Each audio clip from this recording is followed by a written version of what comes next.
जय सर्वे। चित्त और अहंकार है वास हृदय मह सोई, अहम वृत्ति उत्थान में सोई रूप गति होई। चित्त और अहंकार का वास हृदय में है, वहीं से कार्य करने की अहम वृत्ति प्रकट होती है, जिसको लेकर आत्मा बाह्य कार्य में प्रवृत्त होती है। अहंकार द्वारा ही मन निश्चित किए हुए कार्य को इंद्रियों से करता है। बंधुओं, ये जो चार अंतकरण है, वो चारों अंतकरणों का हमारे शरीर में कहाँ पर निवास स्थान है।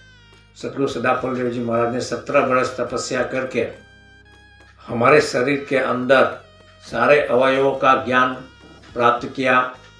इतना ही नहीं, ब्रह्मांड में कहाँ पर क्या है इसका ज्ञान प्राप्त किया।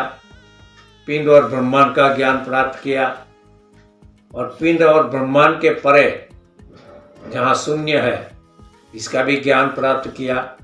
स्वामी जी लिखते हैं कि हमारे शरीर में जैसे मन नेत्र के आगे रहता है, मुद्रण में बुद्धि का वास रहता है, इसी तरह चित्त और अहंकार का वास हमारे हृदय में रहता है।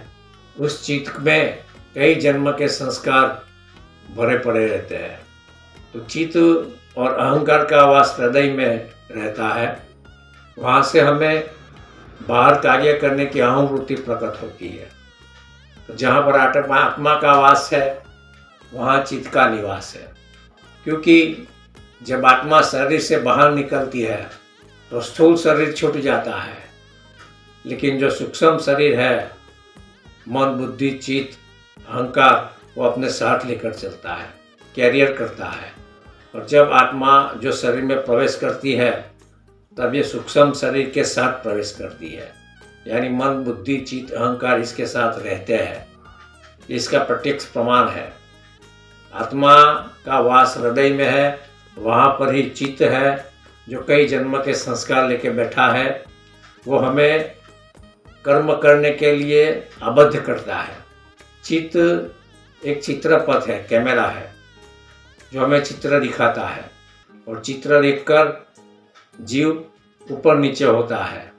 इस चित्त की स्थिति को स्थिर कैसे करना है, चित्त को कैसे सच्चित आनंद स्वरूप में करना है, इसका ज्ञान ब्रह्म विद्या विहंगम योग से प्राप्त करें।